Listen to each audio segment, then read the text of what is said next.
Hey guys, thank you for listening in. Welcome to RAUL. This will be hosted by Roberto and Anthony. We're going to give a quick breakdown on who we are and what we kind of want to do with this podcast. Outside of that, we're just going to be talking about random shit. Doesn't really matter. It won't be too serious. It's going to be about a week in between episodes, so we should be able to get a little bit of life lived in between those. Here with me, Anthony, one of the two co-hosts. Hello, my name is Anthony. It starts with an A, so that's why we got the name Raul. It's our initials. Y'all can figure out the rest if you want. Yeah, I feel like we should at least give the breakdown of the initials, especially if we're lacking context. That's both of our initials. So we're naming it Raul. We think at some point it might change, it might not, but hopefully it doesn't. Yeah. I think from there we're just gonna go into who we are, and after that we're just gonna talk about random shit. That's all we can really do right now. Yeah. Later on, I mean, if things grow in any way, then of course we're gonna do different shit. I mean, from now though, this is just kind of our life and like the way we talk to each other. And we'll probably have friends on too, and those episodes are gonna be like probably shorter because of what they might say and what we might say, but yeah. Alright, now that we've broken down the intro, now that we've introduced that, we can actually start talking like regular human beings. That felt like a dog shit interview. Mm-hmm. That felt like I was getting interviewed for a job that I did not want. That was far too serious for me. So starting off, quick introduction on who we are. Full name is Roberto Uribe. I work in the veterinary field. Won't be talking too much about the veterinary field just because of, patient liability and all that. It's very sad. I could talk real generally about shit, but won't get into too much detail about that. Outside of that, I'm in business. I'm in business school, business management here at CSN. Trying to get that baseline of education. You want to take it from there, Anthony? Okay. Well, I'm Anthony Lopez, and I'm Guatemalan. I think that's very important to state because I just look Hispanic and I don't like that. We should mention we're brown and we don't like it. Yeah. And I go to UNLV for electrical engineering, just a bachelor's, but I've been there a little longer because life stuff happens, and I switched up to working full time and going to school full time, so that's been pretty interesting. Probably get into that eventually, and that's kind of it. I work in landscaping, so regular bean work. I've been doing it for a long time, so kind of came naturally. Oh, that's your foundation. And yeah, I also had to take the job because I didn't have a lot of options because I broke my arm. And And then I just took whatever I knew and was like easy for me. Yeah, I forgot to mention that I work in a taco stand via my own will that I voluntarily started up. I'm not gonna tell you what type of brown I am. You're gonna have to figure it out. So those real devoted listeners that we don't have, they're gonna figure it out eventually. Mm-hmm. His last name is Uribe, and he was very brave during the terrorist attack. That was before our time. That was before my time. I'm still a little boy. I was born post 9/11, guys. Yeah, that's another thing. We're both pretty young, so. Yeah, so for all those people that want originality, it's not here, bro. We're 19-year-old podcasters. Mm-hmm. We're 20-year-old podcasters, I should say. My apologies. Mentally, I'm still 19, guys. Mentally, I'm like 12. Any girl that's been with me lately should go to jail. Yeah, y'all predators, bro. Why y'all preying on us, bro? Nah. But speaking of which, bro, you just don't have good taste in. No, I'm playing. No, I can say that. You admit it for your own volition. I can say that. Well, listeners, I think it's important it's because recently I discovered, all my life, I've never had a type. I didn't really care. I've been with like a very wide range of women. I think that's pretty fair. Usually Hispanic, but that's just, like where we grew up.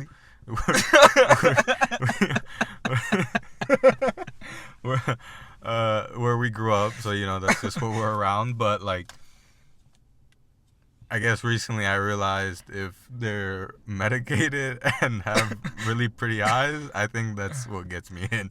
I think that's what I realized recently. He likes the confusion and the dull eyes, guys. He likes them. He Mm-mm. likes them when they don't know where they are. No. No.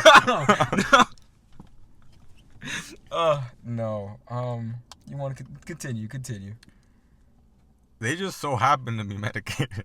Yeah. I think what got me was like, I don't know, like someone who has issues and probably does need to be medicated as well. There's like some kind of like what's No, the word? there's real draw to red flags. I understand what you're trying to say. Ultimately, like sometimes the same traits that make someone so volatile are the same traits that make them so kind of worth yearning for. Like Mm, someone who is like hyper independent and looks like they have their shit put together on the outside, and then once you kind of try and like work your way in, you realize, hey, they're hyper dependent because they've built all these walls up in front of everyone who's ever loved them. You know what I mm, mean? So it's one of those things where it's like the same thing that can make you attractive also can like play at fault in your whole personality. You yeah. know, it's like I've never met like someone like that's fully gothed out, like that wears like the full aesthetic, like black, like thick black eyeliner, like white base makeup and shit. Mm, Like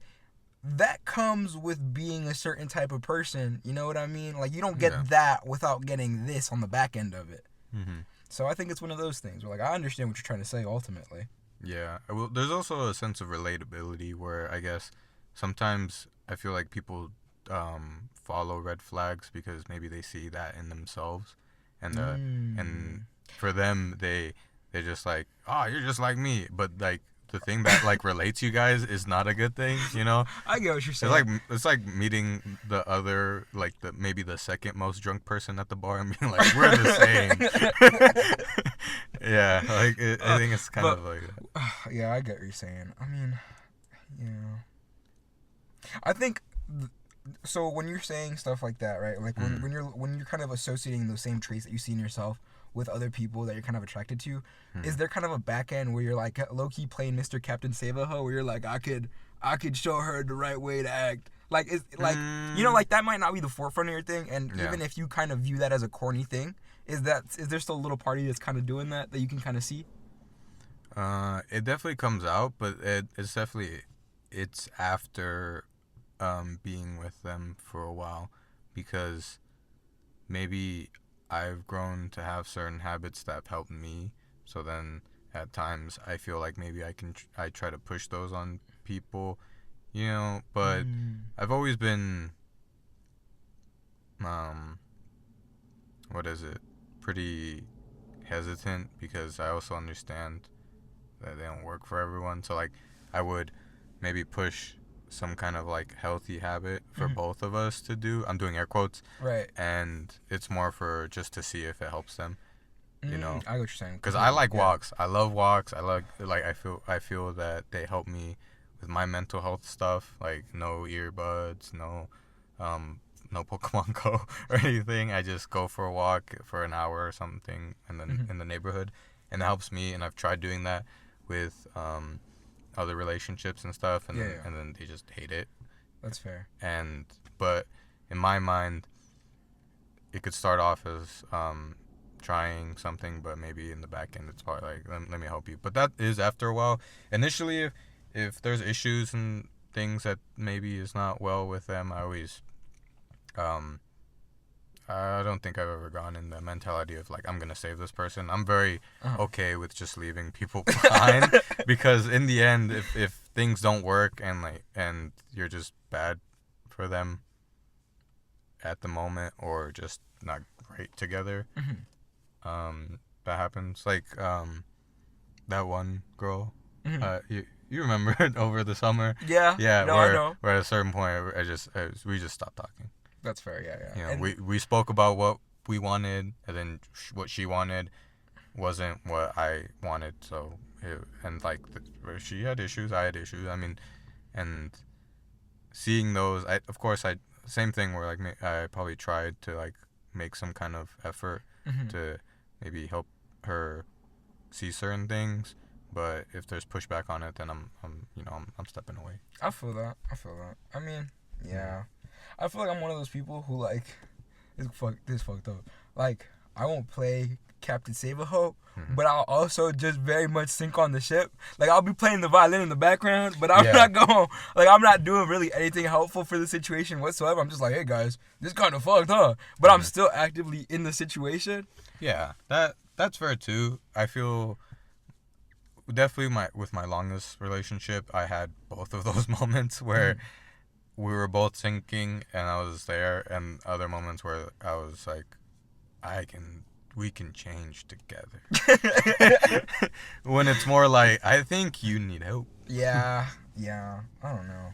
And well, again, we're young, we're learning, and nah, Anthony, you gotta get it perfect right now, Anthony. There's no time, Anthony. We're gonna die, Anthony. So I think it's fine that we have that. It's just it is very interesting to look back and see, I guess, those moments and not even be upset. You're just like, I realize why I did that now. See, now that's how I know you do meditation, because I'll be in my car on the freeway, doing like 80, just chilling, vibing to fucking Pharrell, because that's what I'm listening to, you feel me? Yeah. Okay. And then just like some cornball shit that I've just not processed at all, right? Mm-hmm. Just me doing some absolute diabolical shit to some fine shit. You feel me? Yeah. And it'll just be like, I'll be like in my car, like, because I'm like full body cringing off of the sheer bullshit that I've done. And it's like, not to say that the other person isn't to blame, but truly in my past, I have so many moments where like I could really look back at it and I could be like, you know what I mean? Where it's just like, damn, my man, you ain't have to like, it's one thing to like stab somebody, it's another thing to stab somebody and then twist it a little bit. You know what I mean? Yeah, those twist moments have still fuck me up today. No, that's what I'm saying. I have so many of those, bro. I have so many of them. Mm-hmm. Like literally, like You got any real bad ones? You got any real bad ones that like you'll wake up out of a cold sweat for? I've woken up out of a cold sweat for like 2 things in my life. Nah, I don't know about cold sweat, but there's still moments where I look back and it's like, that was really fucking stupid. Like I like, is it, actually, now I think I guess it's fucked up that I don't wake up from a cold sweat from cheating, because I've cheated. And I don't wake up from a cold sweat from that. But, looking back, it all cringes, because I, like, thinking about why I did it, and, like, what's the word? Introspectively? Yeah, past the point of it happening, and you're just really like looking back and analyzing the situation. Yeah, when I truly analyze the situation and see why I did it, it makes me want to slap the shit out of that kid, because it was really just a moment of weakness, miscommunication, and just being dumb and thinking everything will be fine. And then the girl I cheated with, was the girl I was with, who was the accomplice to my cheating, told my girlfriend. Oh my God. And at that moment I was like, everything can fall apart in a second. And now I've hurt this person. So we lost some audio, guys. That shit was kind of fucking gay. I'm coming out in the closet. Hey, guys, if you know where I work, I'm actually bisexual. I'm sorry for lying to you guys for so long. I thought it was really funny. So I'm actually gay, and I can say shit's gay as an insult, because that's the best insult. Moving forward. We lost some audio. We lost some audio. That shit was gay. That was probably on me. Yeah. I'm keeping a bug. It don't matter. I like how I hope someone listens to this special episode and just unlocks the knowledge that I'm gay. That just didn't know it. Just right after me hearing that I cheat. Or I cheated. I've cheated. Hold on, I said that wrong. I'm not. Goddamn. I'm not a serial cheater. Okay. So going from what I said, from what I remember from the audio that we lost, was the fact that I cheated, I hurt someone, I felt very bad, and, you know, what was it, introspectively? Yeah, looking back and seeing that was caused all by just miscommunication, like self hate. It's like a combination of all these bad things that could have easily been fixed, and instead, I went and did something real dumb. See, so now that beautiful analysis from Tony on his, like on processes that he's really, really like started to understand. I have the complete opposite of that, where I can really acknowledge the shit I've done and not understand it, but I do not resonate with it any better now. Like I was telling him with audio that was lost was basically me telling him how I'll be driving down the freeway and I'll just get hit with the cringiest shit that I've done ever. That was sheerly my decision, 100%. Like, I actively chose to make those terrible decisions and make another person feel terrible. And, like, I can't even rationalize it because ultimately I'm one of those people where bad situations that are bestowed upon me, I don't feel bad about or I don't feel like the victim of. So what ends up happening is, like, I just did that dumb shit to do that dumb shit, even though realistically someone else has a part in it because there's two people in a party. But I'm still never going to fully recover from those situations because of how sheerly cringy they were. Mm-hmm. But yeah. Since we lost the audio and we're unsure of where exactly, because we're both very bad at remembering. Keeping track conversations. Yeah, I think a good thing to move on to, I'm not sure if we lost in the audio, but another thing the audience should know is how unserious we are, and most of the things we say will be joking around, and even with serious topics, this is a podcast. We're not here to give you advice. Just listen. We're gonna make fun of serious things because we've lived through a lot of things. So, if you don't want to hear that, then I don't know, fuck off, dude. Do something else. Yeah, there's better stuff to listen to if you want real advice. I'm not gonna lie to you. We still actively fucking up as people. You feel me? Yeah. We haven't unlocked true locked in status yet. So. That's why our podcast is named RAUL. Yeah. Me, Anthony, and Raul. Yeah, but yeah, that's our baby right there. So that's our baby. So the next topic I think should be sexuality. So why are you gay? I don't even know, bro. Realistically, probably because my dad left.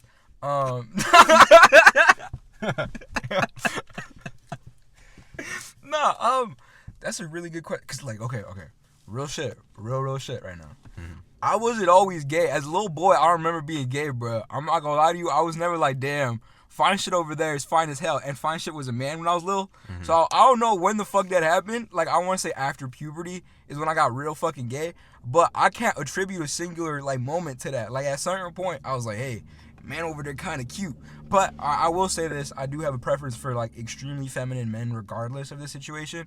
So it's not even like I'm I'm attracted to, like, homeboy over there and homeboy's like some big buff gym dude. So, like, I don't know what's going on, bro. I don't even know. I can't even really, just gay for being gay, I guess. I don't even know. I'm gay for the clout, y'all. Remember that.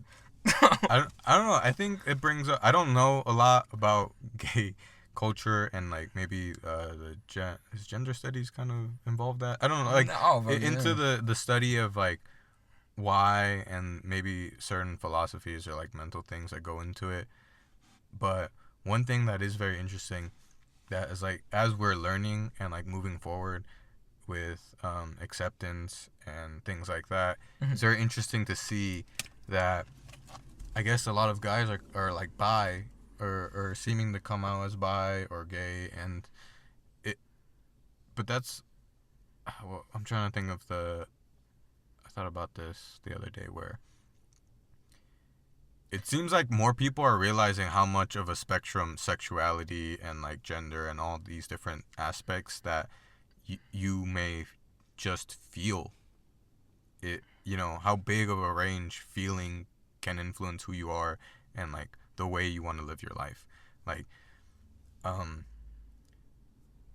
the whole bi gay thing, like, I've been in only straight relationships all my life, and only recently when I made the decision to be or, like, after breaking up, I decided to just be single for a while. I decided to explore that in myself, even though knowing that, like, just like Rob, where he didn't grow up seeing guys and being like, that's fine shit. And neither did I. But at the same time, I can very well feel attracted to some dude that like has certain features that I like, you know? Remember, y'all, if you single for long enough, you'll play with your butt. I did that in relationships. Well, now we can see why you gay. Nah, but that was some funny shit I fucking listened to forever ago. It was like some white dude, and he was like, some Mexican dude told me that if you single for long enough, you just go do some gay shit.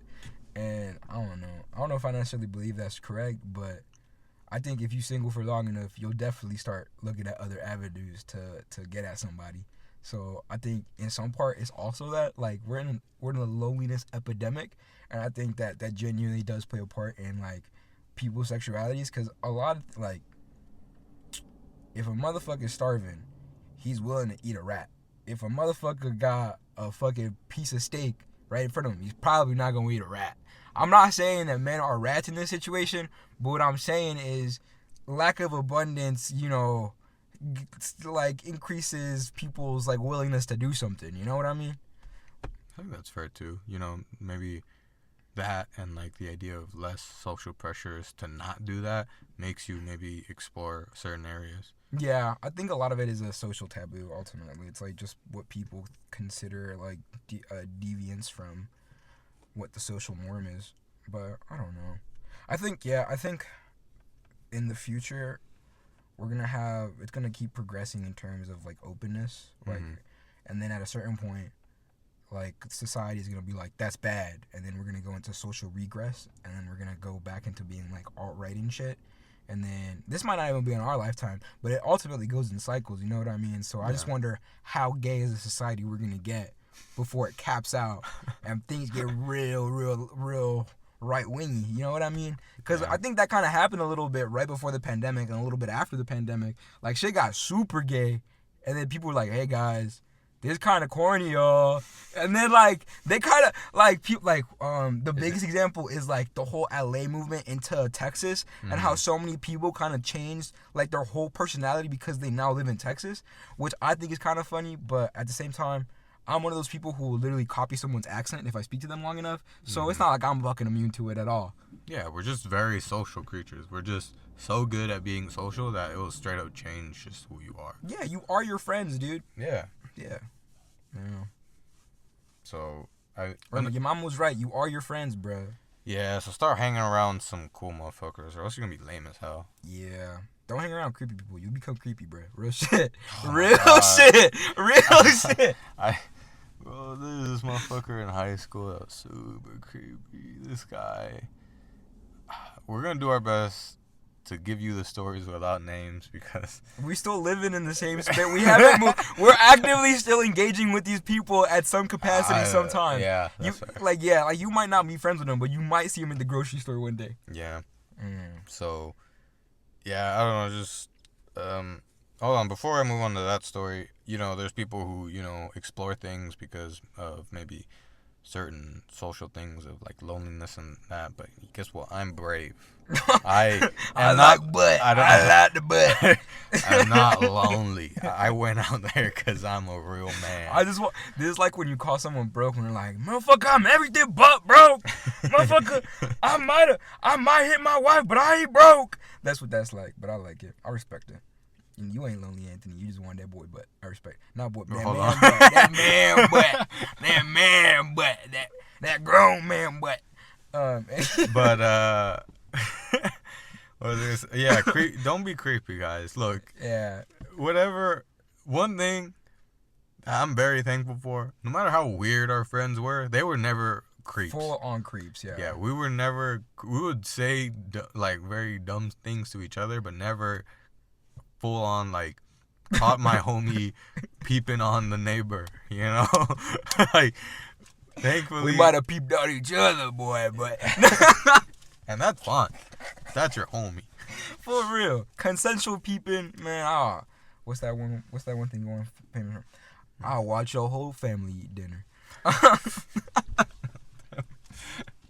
No, I actually will watch your whole family eat dinner. I will crash your family dinner, boy.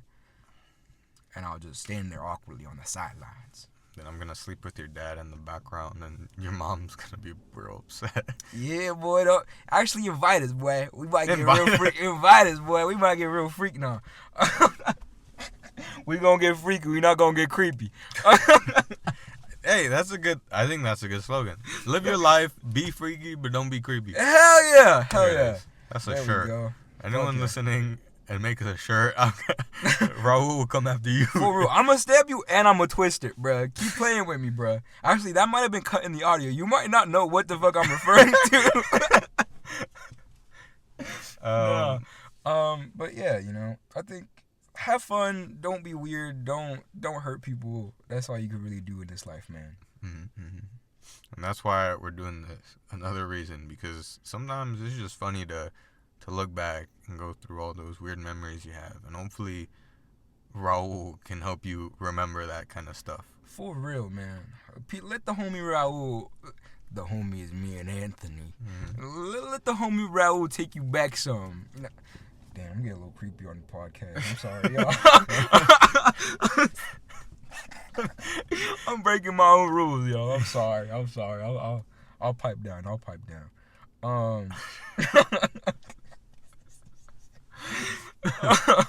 No, but what's going on with your life? How's running a house full of immigrants going, Anthony? They're not immigrants. They all have their papers. We promise. I've had a lot of family come from Guatemala recently. It's because little backstory to that is my mom's very nice, and she's very nice. So if there's a certain opportunity for certain family members to come, she's more than willing to have our house open to them and help provide a place for them while they get on their feet. We've done it with a lot of family, mostly because we're lucky enough at a certain point to invest into a pretty big house, because I have like a good amount of siblings. So, first it was for us, and as they moved out or we expanded the house a little bit in our own way, we have that space. So since it first started, I think the big issues that come up are usually that sense of like, this is now this is the person in charge of you now, which is my mom, and she can be very strict with family, because she'll treat them as a kid, she'll treat them as her kid, Right. and right. she was very strict with us, in a caring way, not like a like restrictive because she just wants to control every aspect. She's just very controlling because she wants you to do right things, type of thing, Yeah. So it's definitely coming from a place of care, but I have seen it with some kids and some of the cousins that have come to live with us, that it does maybe make them feel constrained because maybe things were different over there. I mean, Guatemala, where we're from, it's a different world, really. Right. My dad would always be telling me, like, usually certain days we go out and do this, or like we would get our check and the next day everyone would not show up to work because we just got our check. We're gonna go, we're gonna go have fun. We made our money, and stuff like that, where it might be different now, but I'm sure certain aspects have stayed where there might be certain The same thing happens in Mexico. It's like everything is a little bit more laid back. Not that I'm speaking from fucking experience. I don't go. Look, bro, Mexico is not the best place, bro. I'm not going back there, bro. I don't want to see y'all, bro. Y'all a little extreme. But my whole thing is like it's a little bit more laid back in some ways. Like I'm sure like the metros are pretty crazy, but like rural life, I think it's rural life. That's what I'll say. That too, yeah. Rural life is a lot more slow paced. It's a lot more enjoyed in terms of like you get more enjoyment out of what is present in your life. And so I think that comes with the kind of back end of not having the rat race on you, if that makes sense. Like there's no like I have to do this. Like there's no repetition. Like you can just like I'm doing this. Now that I'm done with this, I will go on to this. Like there's always projects for you waiting around, but they're all a lot more kind of slow paced. And as a result of that, you have more liberty to kind of just explore your general surrounding. So you kind of grow up with more self kind of liberty, if that makes sense. Yeah. Oh, yeah. It's because just like certain Caucasian families here, over there, they're settled. You know, they have their things, and that's why they can take their time with certain projects or certain work. While here, you know, we're what is it, first gen? Yeah, technically. Fuck, yeah. We're extra brown, bro. I forget how brown we are sometimes. Real So shit. yeah, so so because of that, that's why there is a constant maybe rat race feel, because there's a lot for us to be able to do, and it's harder for us because maybe of the situations our parents were in when they came here. So so it's definitely a different area, and that I think causes issues because maybe they're not used to it, and my mom being here for so long has gotten used to it, so she sometimes there's moments where she kind of, it feels like she's really pushing them, but in the end, thankfully a lot of them do get used to it and are able to understand why she's like that. That's good, dude. That's really good. Yeah, and it's also just nice having, you know, people in the house. Since they're family, it's really easy to talk to them, or I've been doing my best to talk to them more. You know, my Spanish isn't that good, mostly because I'm fucking special, I don't know, in my head or some shit. And I mean, Spanish was my first language. It's just, I don't know, I started losing it as I went to school more. I feel you, man. I've been making an active effort in kind of retaining the Spanish. Like, I'll try and, like, think in Spanish for, like, full days at a time. I'll try and do shit like that. Yeah, I think in Spanish at work, because I work with my dad.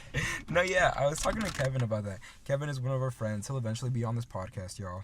But I was talking to Kevin about that. I was like, do you ever think in Spanish? He's like, no. And I was like, you're an asshole. Just because, like, he's so far removed from anything Mexican, and it kind of pisses me off sometimes. But then he'll whip out, like, the cabeza tacos, so I forgive him. But, what, the cabeza tacos were good as fuck, boys. No, they're good. It's just like calling him far removed when he's like just like us. Well, he is just like us, but my thing is he'll be like, what's a good example of this shit?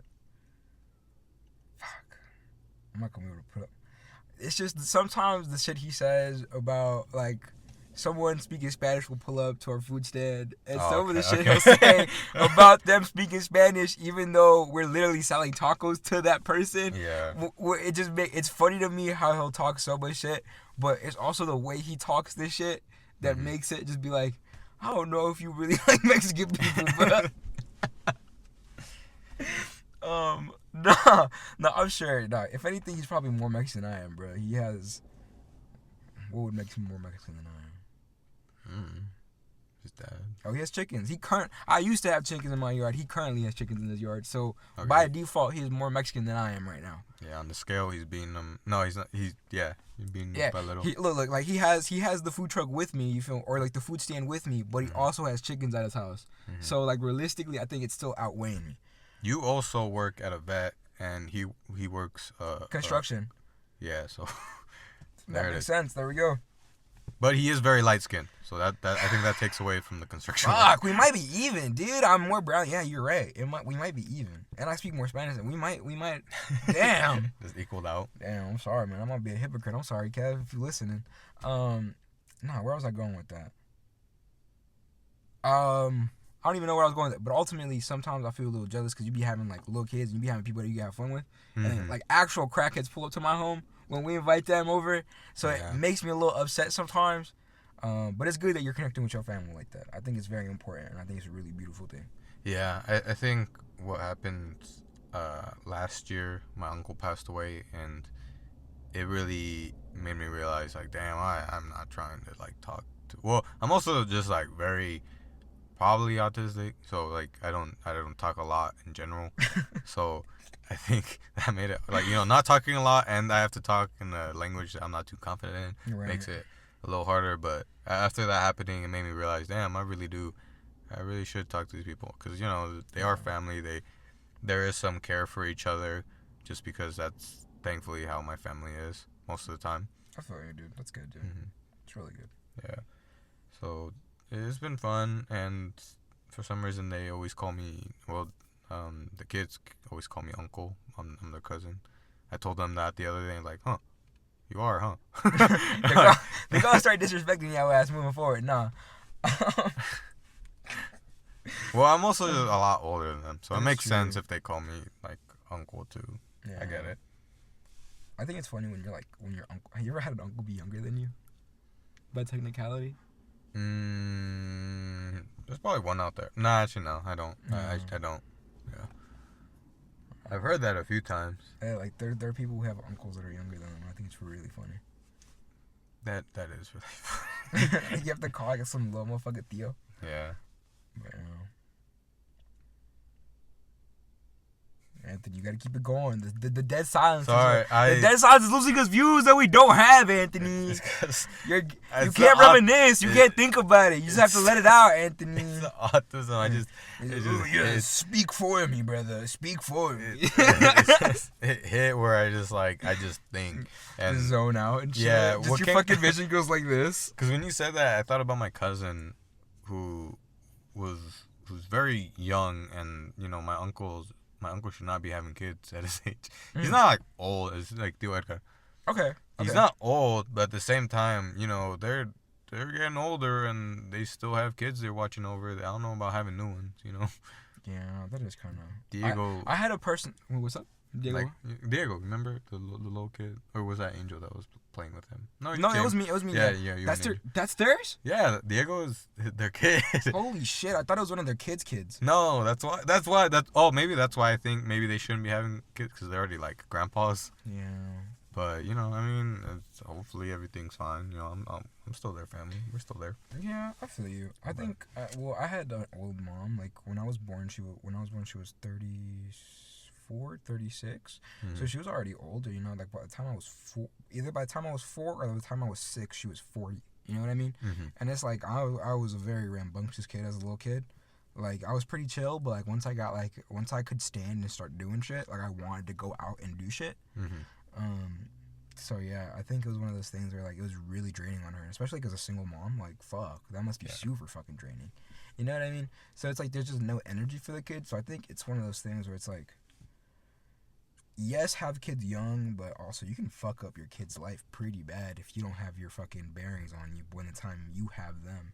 Mm-hmm. You know what I mean? Like I've seen both sides of it. I've seen like kids get fucked up because the parents are like old and decrepit, and I've seen kids get fucked up because the kid's still trying to be a kid when they're having a fucking kid. You know what I mean? Yeah. So it's like it can get real fucking weird on both sides of it. You know what I mean? It's like do you have like some weird isolated kid, or do you have some kid that's getting exposed to too much shit at way too early an age? You know what I mean? Mm-hmm. So I don't know. Ultimately, the kid that's getting exposed to too much shit earlier in life, I think, ultimately does better. Mm-hmm. But that doesn't mean that they always do better. You know what I mean? Why do you think it's better? Because you're getting...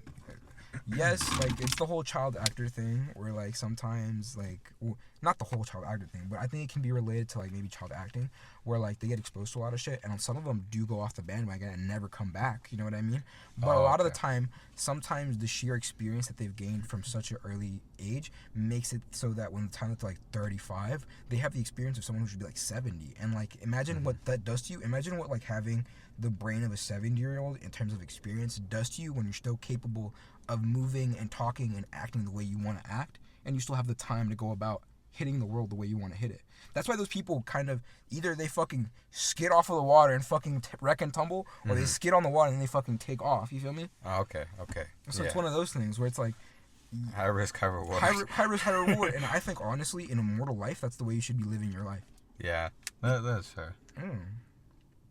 It's like, yes, slow wins the race or whatever, slow, constant repetition. It's like when you go to the gym, it's like, look, going to the gym and eating right and doing your whole thing day in and day out and finally getting the results that you want to get.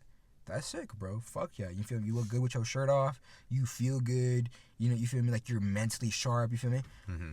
That's one good. There's also a different good where you fucking do fucking D-ball and then you get so fucking yoked that like people fucking see your fucking vascularity through your shirt and shit. You know what I mean? Yeah. And that might not be the life you want to live. I'm sure that like a fucking 40-year-old like mom doesn't want to live the same life as like a rock star a lot of the times. Mm-hmm. You know what I mean? But that doesn't take away from how good that rock star loves their life. You know what I mean? Like they're hitting new highs that you're not gonna hit and that you don't want to hit, but don't take away from their high. Yeah, yeah. Okay, It's like that's fair. it's like the whole thing where I see like videos, or not, I don't even see videos. I see this shit IRL. I'll see some dude crack the fuck out. I'll see some dude tweaking out on the side of the road. You feel me? That I ain't gonna. motherfucker's living. Yeah, let him live his life. Like, why you gonna go bother him? Like, why the ambulance gonna go pull up on him, fucking put him in the back of the bed and take his ass to the psych ward and let him like fucking put him in a fucking restraining jacket, have his ass tweaking out in a fucking bounty room? You know what I mean? Let him live the life he wants. If he wants to do crack, let him do crack, bro. Real shit. Like, who the fuck am I to tell you not to do crack? And that's why I hate these goddamn liberals who are willing to. Sorry, You don't know what he said. Don't listen to that man. I was gonna say Republicans, but I think that would be worse for us because we're already brown. Look. This is why I hate Republicans. They want people to be free and have guns, but they hate homeless people. Thank you. Like, my whole thing is, like, truly, I think being a ghetto Republican is the best thing that you could possibly be, because when you stand by everyone should have guns, including the crackheads, you truly mean that. Because, hey man, the crackhead might have a gun, but I promise you that I'm gonna up it on his ass faster than he's gonna up it on me. Yeah. So, like, you feel me? He gonna try to rob me, I'm gonna be trying to kill his ass. That's all I'm saying. You feel me? There's a difference in perspective. You feel me? He's a like, crackhead. He has the gun, not the bullets. That's what I'm saying. Like, let him do crack, but also let me be able to protect myself from a motherfucker doing crack. You feel me? That's what I'm saying. That's all I think. That's all I think. And we have no affiliation to either side because we're brown and... Oh God, I neither have a gun nor do crack, so I ain't part of this party no matter what's it's, whatever, bro. I have a gun. And I'm about to do crack. I'm peeping it from an outside perspective as a bystander. You feel me? I think everyone should do whatever they want to do, but I think that everything should have its own repercussions. And you should let people find out what those repercussions are for themselves if they want to find out what they are. Be freaky, not creepy. Yeah, be freaky, not creepy. That's what I think. You know, I think we should leave it off here with a lot of steam. You feel me? Have a lot of high potential. What are we at right now? 27 plus... I think it was around 14, 27, 14. That's 40 minutes. That's beautiful. Yeah, 40 minutes solid. for a start. You know, like, eventually, ideally, I want to work this into an hour. I think an hour is good because it lets you cover a wide variety of things and it lets the conversation kind of, like, wave in and out. Mm-hmm. You know what I mean? But I think at least the first starting one should be pretty good, hard-hitting, doing... Did I throw the gay part in there? Did that get cut out? No, because that was when we came back, right? Yeah, that was right when we came back. So I think it should be fast, fun. I think that's what it should be, and I think that's what the viewers should expect from us. You know what I mean? We want to deliver something good. This in? Yeah, of course we want to leave this in, bro. This is gonna be the background. You're still here, viewer. This is like this is your little sneak peek. No, this is like, you know what this is? This is like in like a Brent Faiyaz song where like he's done singing, right? No, where he's done singing. Yeah. Like the R&B has stopped, and then like it cuts to like a phone call with him and his baby mom being like, baby mom being like, I'm not keeping the kid. Okay. You know what I mean? Yeah. Like, it's like it changes the tone, or like in a Drake song where like he's done singing and then like it's like the or the phone, you feel me? And he picks that shit up. That's what that shit should be like. Okay. Yeah. Anyways, bye dear viewers. Here's I'll kiss you right on your lips, you feel me? All freaky, no creepy. Mm-hmm. I think that's a good slogan. I think that might be the slogan for RAUL. RAUL, yeah. All freaky, no creepy. Hell yeah. All right, much love, y'all. Thank you for peeping into us. Yeah, thank you. All right, thank you, deuces. Bye.